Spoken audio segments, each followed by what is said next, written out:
are 3 reasons why you may want to cut down a little bit on the use of email, especially for communicating with colleagues, employees, and bosses.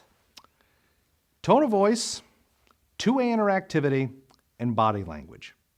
Those are 3 things that you get with face-to-face communication that you don't get with email.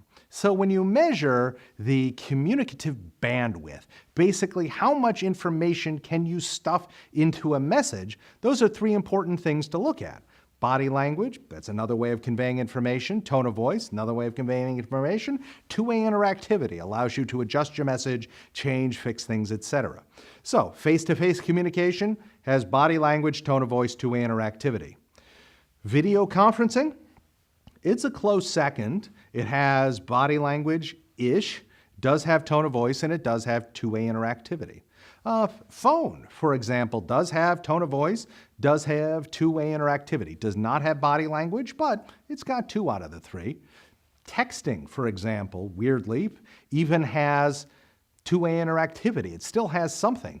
Voicemail, which I know feels like such a 1993 kind of technology. Voicemail, yes, it doesn't have body language, it doesn't have two-way interactivity, but it does have tone of voice. Email is the one communication modality that has none of those.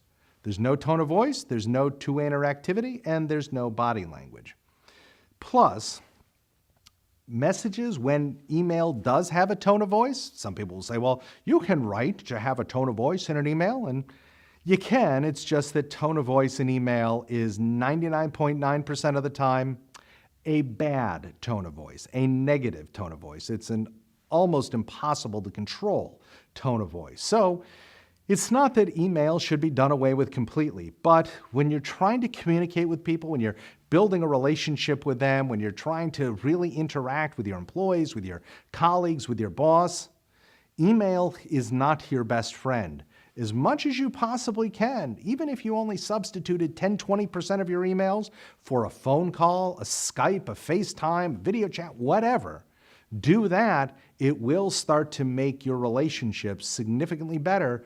And let's face it, it reduces the risk of a lot of communication missteps when you keep it off of email.